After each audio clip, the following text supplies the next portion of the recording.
चंपापेट नाम के गांव में नंदू और चंदू नाम के दो भाई रहते थे। दोनों अगल बगल घरों में रहते थे। नंदू अच्छा आदमी था, मगर चंदू चोर दिमाग वाला था। ईर्ष्या द्वेष थोड़ा ज्यादा था उसको।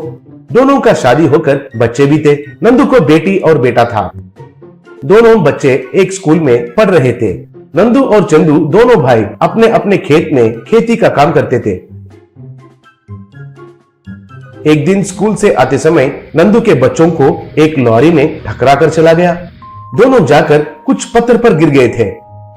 उसके वजह से दोनों बच्चों का आंखें चले गए थे। हॉस्पिटल में डॉक्टर, देखो नंदू, उनके सरों पर गहरा चोट लगने की वजह से दोनों का आंखें चले गए। ऑपरेशन किया तो वापस आंखों की रोशनी आने का संभावना है, मगर उसके लिए बहुत खर्चा होगा। कम से कम 10 लाख तक तो लगेगा। उतना पैसे जितना जल्दी इंतजाम कर सकते हो उतना अच्छा है, कहा। नंदू को क्या करना है कुछ भी समझ में नहीं आया। घर में बिना आंख के बच्चों को देखकर नंदू को बहुत दुख हुआ।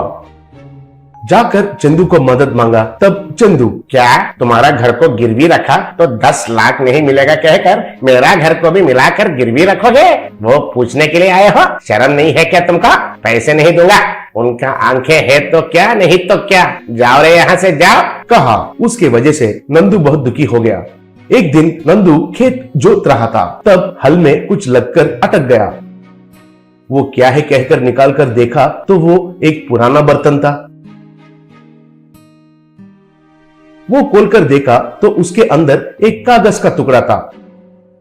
उस कागज में ये बर्तन एक मायावी बर्तन है। इसमें बनाया हुआ चिकन बिरयानी बहुत स्वादिष्ट होता है। इतना ही नहीं, अगर वो बिरयानी खाया तो कौन सा भी बीमारियां ठीक हो जाएंगे, क्योंकि उसमें बनाया हुआ चिकन बिरयानी जादुई चिकन बिरयानी में बदल जाएगा, कहकर लिखा हुआ था। नंदू उस बर्तन को लेकर घर आकर अपनी बीवी को दिखाकर जो कुछ भी हुआ वो सब बताया। बीवी ने उस बर्तन में चिकन बिरयानी बनाई। नंदू ने वो बिरयानी अपने बच्चों को खिलाया। बस उन दोनों को आंखों की रोशनी आया। तब उसकी बीवी, अरे वाह, भगवान कितना दयालु है। बच्चों को आंखों की रोशनी नहीं आएगा सोचा था, मगर ऊपर वाले के चमत्कार की वजह से वापस रोशनी आया। यही खुशी की बात है, बोली। तब नंदू, हमारे जैसे कितने गरीब लोग पैसे नहीं होने की वजह से ठीक से इलाज नहीं कर पा रहे हैं। वैसे लोगों को हमारा मदद की बहुत जरूरी है, इसलिए ये जादुई चिकन बिरयानी सबको खिलाता हूँ, कहा।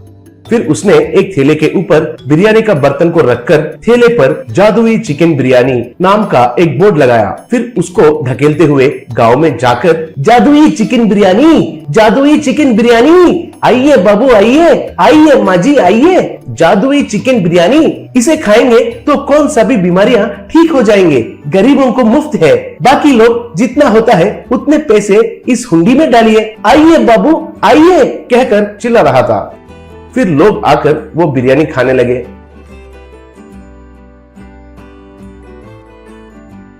जो खा रहे थे उन लोगों में जिसका पैर नहीं था उनको पैर, जिसको हाथ नहीं था उनको हाथ, जिसको बाल नहीं थे उनको बाल आकर धीरे धीरे बीमारियां गायब होने लगे। और जिसको कोई भी बीमारी नहीं है वो बिरयानी के स्वाद से फिदा होकर ज्यादा पैसे उस हुंडी में डालने लगे। वैसे नंदू ने कम समय में पैसे कमाकर घर और कार खरीदकर इज्जत से जीने लगा। उनको तरक्की होते हुए देखकर चंदू एक दिन, इस एड़े को वो जादुई बर्तन मिलने के वजह से गांव में हीरो बन गया है। अगर मैं उसे गायब कर दूंगा तो उसे बुद्धि मिलेगा एड़े को, सोचा।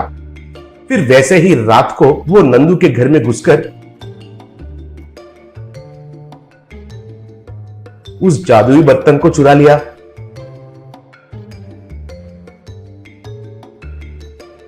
उसको नदी के पास ले जाकर पानी में फेंक दिया। वो जाकर पानी में गिरकर वापस ऊपर आकर चंदू को पकड़कर मारने लगी। तब वो, अरे बाप रे, मत मारो, अरे बाप रे, मत मारो, मत मारो, अरे बाप रे, बर्तन मार रहे हैं मुझे, कहकर चिल्लाते हुए वहां से भाग गया। फिर वो मायावी बर्तन वापस नंदू के घर में आ गई।